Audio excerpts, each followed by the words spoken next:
What's up, everybody? Welcome back to the Next Win podcast with your host, Aunt Ma, co-host Justin Vaseur, and special guest, Mr. Brian Pham, co-founder of Asian Hustle Network. Thank you for coming back on this podcast. I appreciate you so much.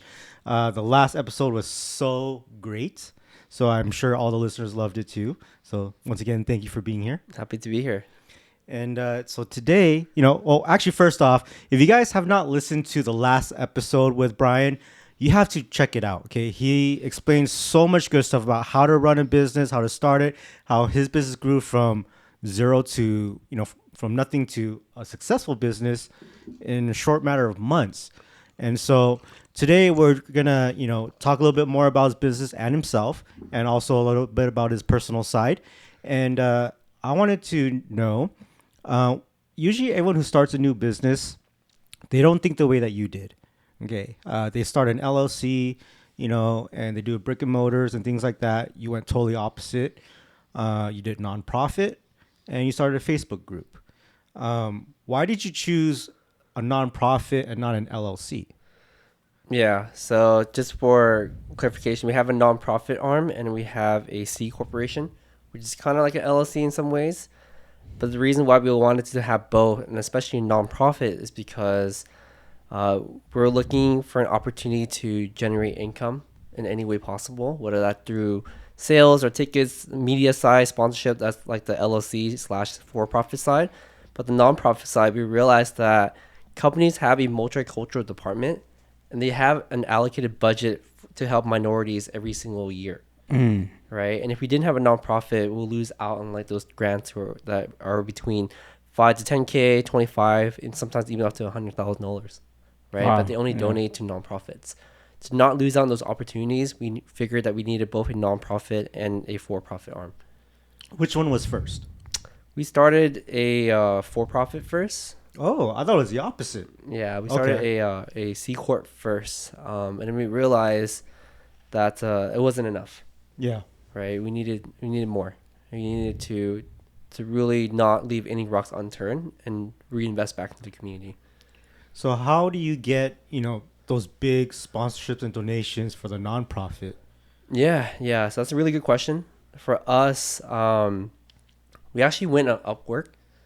Okay. And we hired a professional grant writer. Okay. Whoa. Right? So Yeah. our grant writer costs between like $600 to $1,000. Do they have any kind of job available on Upwork? Yeah, That's any crazy. kind of job, right? So we hired someone that knew what they were doing, right? Because there is a certain style, way of applying, and the application process could be kind of overwhelming for beginners like myself. So we needed a professional. So with her help, we were able to secure some sponsors, some grants underneath Asian Hustle Network. Are they like big companies or? Yeah. So we secured $100,000 grant for the Wow. nonprofit, right? So it has helped a lot. You just have to find professionals that know what they're doing.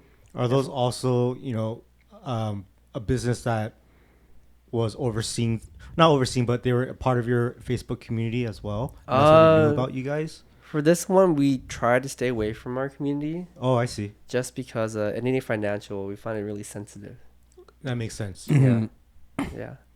So when you go outside of that, it's much easier to, it's less stressful on everyone. Yeah. Anything financial, we try to seek out professionals outside the community for their expertise. Just because they didn't want any biased opinions or biased form of advice, So there was no like crowdfunding or anything like that, or? So we have crowdfunded in the past, but it wasn't for the company itself. It was Oh, I for see. different projects. Oh, Yeah. So we crowdfunded for our book that we release. What is this book? It's the Uplifted book. It's on our website. So the book highlights stories from Asian entrepreneurs Nice. that took their company from 0 to 1. Is this a book that you wrote? No. So I kind of supervised it, but we had someone write the book for us. Nice. Delegating the work. I like that. All right. I want to delegate a bunch of children books. I always wanted to write children books, and maybe I should look on Upwork for that. Yeah. But no, that's pretty cool. So when did this release? This book released in, I want to say summer 2021. So 2 years ago. Wow. I didn't even know that. Yeah. Like on Amazon and stuff. It's on Amazon. It's on our website. It's on Ooh. upliftedbook.com. That's awesome. Yeah. Yeah, I wanna read those stories. Going from nothing to 0 to 1. Yeah. 0 to 1. Yeah. Okay. And obviously that's about the business itself and not about you. Yeah. There's a chapter about me and my story. Yeah. But it's generally towards businesses and getting inspired. Very cool. Now the business, the nonprofit is all funded by these sponsorships kind of thing or grants. So the way that we see it is that the for-profit arm strictly focuses on the media side, whereas the nonprofit arm focus more on the community side, right? So we have a series that we launched called Investors and Founders Dinner Series. And the purpose of this is to open up more opportunities for people who never had these opportunities to begin with, right? So the dinner is generally smaller, about 15 people. The way we structure it, it's about 8 founders, 2 to 3 high-level investors that can like check immediately or make connections from there. Wow. And then we save spots for five entrepreneurs who didn't go to like Ivy Leagues, who didn't come from elite backgrounds, who didn't have family connections. How do we open up more doors to them? This is like that TV show, Shark Tank. Is it called Shark Tank? Or what's it Yeah, called? Shark Tank. Shark Tank, right? Like this Yeah. is literally what you're doing at dinners. That's incredible. Yeah. Wow. Okay. So that's what you do with a nonprofit. Yeah. And like, I guess how is it sustainable in terms of you being able to invite people for these dinners, flying out to Yeah. different countries and doing that? Like, where's this money coming from? Yeah, so we hire a grant writer, and so we get the money for it.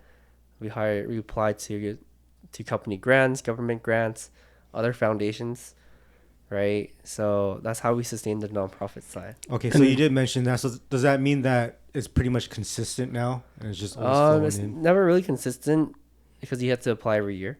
Oh, I But this see. particular year, we did pretty well with securing grants, and you realize quickly how crazy the nonprofit field is. Yeah.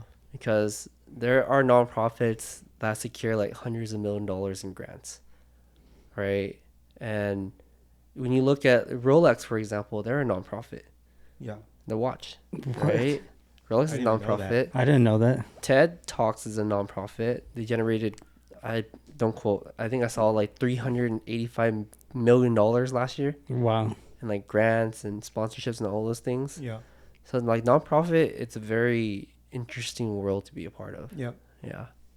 Yeah, like how did people get paid, or I don't even know how that works. Yeah. I didn't really want to go down this route, but Oh, okay. basically, there's people like American Red Cross, right? And they get so much hate because I read somewhere that this guy pays himself millions of dollars through the nonprofit.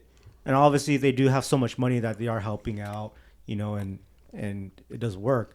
But do you have to pay yourself those millions of dollars, So when you are is it called a CEO for a nonprofit? Yeah. CEO, chairman, president. Those things are public.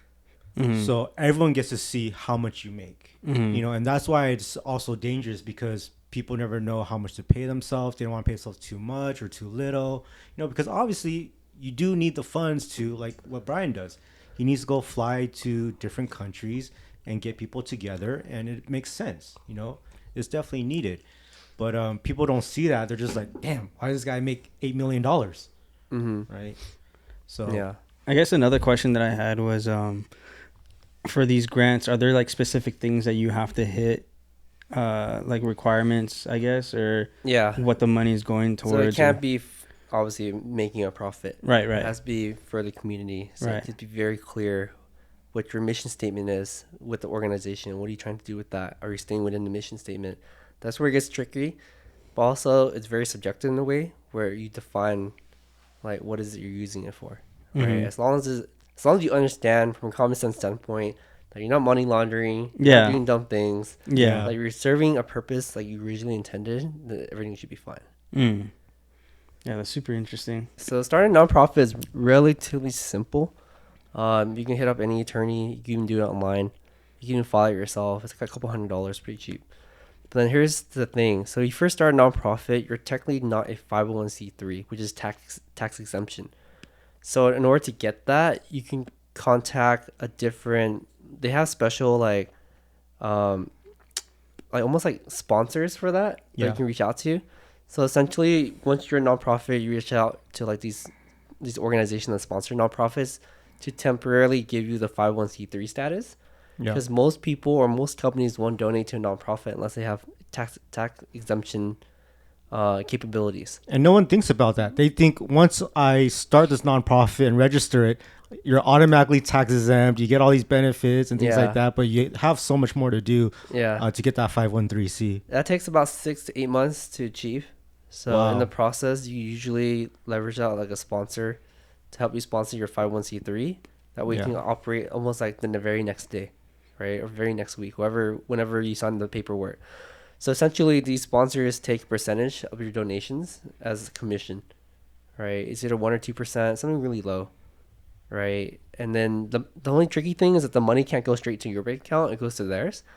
And then when you need the money, then you kind of email them or call them to like use the money for whatever purpose you need. Oh, I see. Okay, Yeah. so it stays with the sponsor. Yeah. Okay. Yeah. And then after you have your 501c3 is when you ask for the money back, you put it in your own bank account, and they can do what you need to do with that. I see. That's when it becomes more of, Your thing. yeah. Yeah.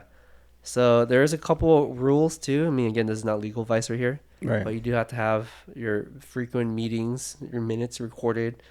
You know, it's just transparency to make sure that you're staying close to your mission and what you're doing. You're doing what you're supposed to do, right? That's really important. But other than that, nonprofits are, I feel, underrated, misunderstood, Mm-hmm. Yeah. and extremely powerful, Mm-hmm. right? Of course, there's a lot more restrictions because of, there's a lot more regulations. With nonprofits, it's easy to like be very gray, right? Like because your goal is not generating a profit. Your goal is to generate like supposedly a better world. But you can kind of see that when put in the hands of bad actors, this could be like a money laundering scheme pretty easily. Yeah. Yeah. Yeah. Yeah. That's why they do have the most, bad rep when I read things online. But, Yeah. like I said before, that's something I've always wanted to start, and I still Yeah. hope to one day. Yeah. So, if you guys, learned a lot from this episode or have any more questions about nonprofits, leave them down in the comments below. Thank you, Brian, for being part of this episode. I learned a lot about it. And we'll see you guys next time on the Next Win Podcast.